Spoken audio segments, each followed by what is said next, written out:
इनाया जल्दी ही समुद्र के किनारे पहुंच जाती है और जादुई शरबत को पी लेती है। इनाया जैसे ही जादुई शरबत को पीती है तो वह बेहोश हो जाती है।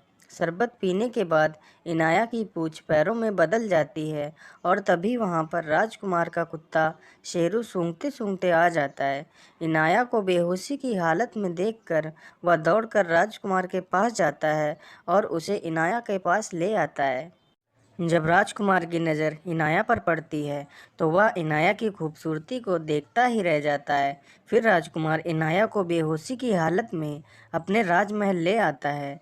इनाया को देखने के बाद कहीं ना कहीं राजकुमार को भी इनाया से प्यार हो जाता है, लेकिन राजकुमार मजबूर था क्योंकि उसने उस राजकुमारी को शादी करने का वचन दे दिया था जिसने राजकुमार की जान बचाने का झूठा नाटक किया था।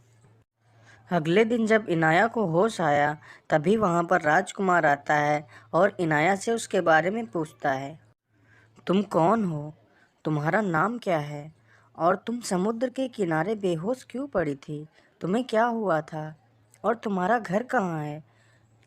इनाया के होश में आते ही राजकुमार ने मानो सवालों का पहाड़ खड़ा कर दिया हो, लेकिन इनाया राजकुमार के किसी भी सवाल का जवाब ना दे पा रही थी, जिसके कारण वह बहुत दुखी हुई। इसके बाद इनाया को राजकुमार की शादी के बारे में पता चला कि राजकुमार की शादी उसी राजकुमारी से होने जा रही थी जो उस दिन राजकुमार को समुद्र के किनारे से लेकर आई थी।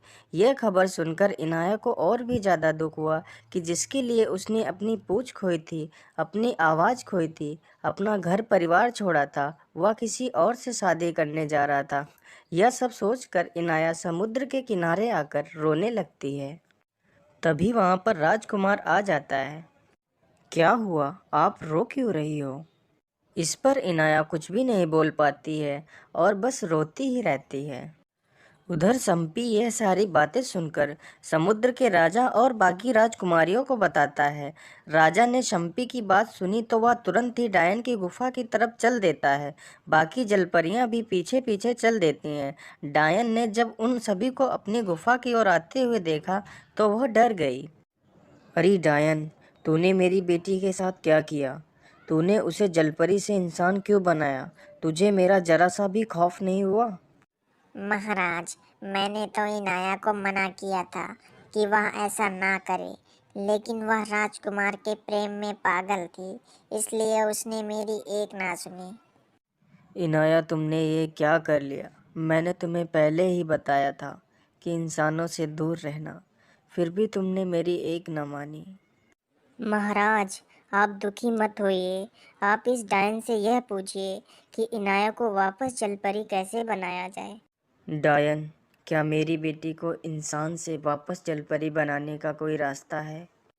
हाँ महाराज, एक रास्ता है जो इनाया को वापस जलपरी बना सकता है। क्या रास्ता है? मुझे जल्दी बताओ, मुझे क्या करना होगा? महाराज, यहाँ से 200 किलोमीटर दूर एक कुंभा नामक गुफा है। उस गुफा में एक तालाब है। उस तालाब का जल अगर कोई लाकर इनाया को दे सके और उस जल को इनाया राजकुमार के ऊपर डाल दे, जिससे राजकुमार की मृत्यु हो जाएगी और इनाया वापस जलपरी बन जाएगी। डायन राजकुमार को इनाया के हाथों मरवाना चाहती थी ताकि इनाया राजकुमार की हत्या करने पर राजा उसे मृत्यु दंड दे दे, जिससे वह कभी भी आसमान की परी ना बन पाए और डायन की पाप की दुनिया कायम रहे। आप सभी लोग महल चलिए, मैं जल्दी ही तालाब से जल लेकर वापस आ जाऊंगा। रुकिए महाराज, मैं भी आपके साथ चलूँगा। ठीक है सम्पी, अगर तुम भी हमारे साथ चलना चाहते हो तो फिर चलो। फिर वह दोनों चल देते हैं। चलते चलते वह दोनों गुफा के पास पहुंच जाते हैं। जैसे ही वह दोनों गुफा में प्रवेश करते हैं तो वह दोनों देखते हैं कि एक खतरनाक मछली उनकी तरफ बढ़ती चली आ रही है। वह दोनों उसे देखकर एक चट्टान के पीछे छिप जाते हैं। फिर मछली वहां से चली जाती है तो वह दोनों आगे बढ़ते हैं। महाराज, वो देखिए तालाब। चलो हम जल्दी से चलते हैं और पानी भर लेते हैं। हाँ सम्पी, चलो। जैसे ही वह दोनों तालाब की ओर बढ़ते हैं तो देखते हैं वहां पर एक नहीं बल्कि कई सारे तालाब होते हैं। सम्पी, यहाँ तो कई सारे तालाब हैं, हमें कैसे पता चलेगा कि हमें किस तालाब से पानी लेना है? हाँ महाराज, बात तो सही है, मुझे कुछ सोचने दीजिए। फिर संपी ने देखा कि एक तालाब का पानी ज़्यादा नीला है, जबकि बाकी तालाबों का पानी हल्का ही नीला था। महाराज, आप ध्यान से देखिए, इस तालाब का पानी गहरा नीला है, जबकि बाकी तालाबों का पानी हल्का ही नीला है।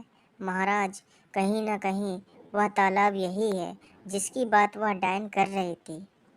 हाँ संपी, तुम ठीक कहते हो। तो फिर हम इसी तालाब से जल भर लेते हैं। जैसे ही राजा पानी भरने के लिए आगे बढ़ता है, तभी वहाँ पर राक्षस आ जाता है।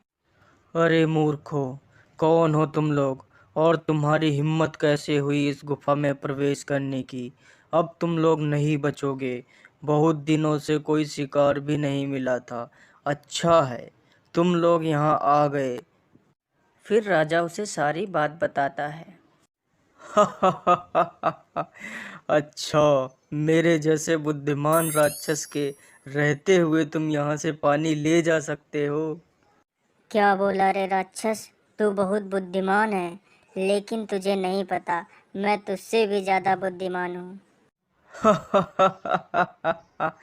क्या बोला रे मच्छर, तुम मुझसे ज्यादा बुद्धिमान है?